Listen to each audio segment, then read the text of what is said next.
It's the US markets. The Dow is hanging on to its gains during the final hour of trade. It's up 138 points. That low point at the beginning, by the way, it was down as much as 162. So you're looking at a point swing there of well over 260-odd points over the course of the day. We're still about 2.33% off its all-time high.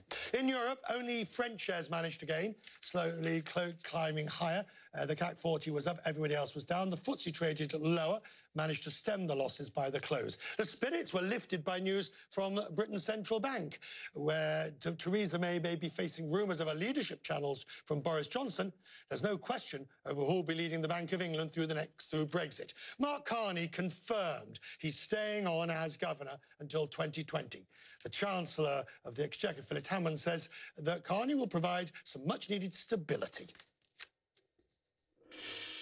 I can now announce to the House that I have been discussing with the Governor his ability to be able to serve a little longer in post in order to ensure continuity through what could be quite a turbulent period for our economy in the early summer of 2019.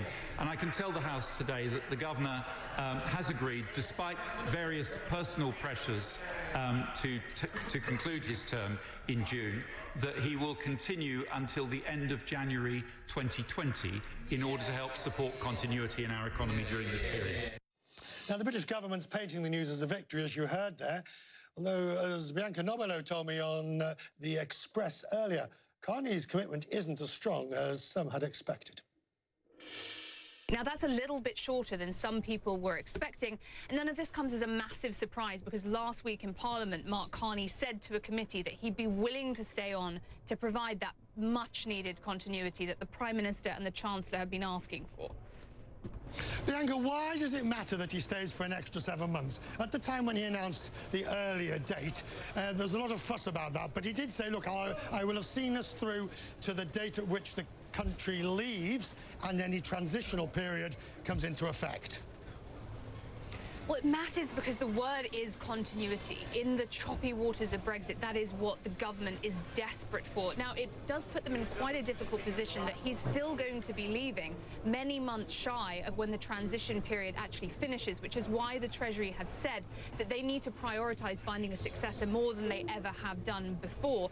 But, Richard, also hot off the press, just as Mark Carney has said that he's staying on, someone who's been vocally very negative about Brexit and its consequences, the chief Brexiteers in Parliament have published a new report saying they think the British economy will benefit to the tune of £1 trillion over 15 years from a no-deal Brexit.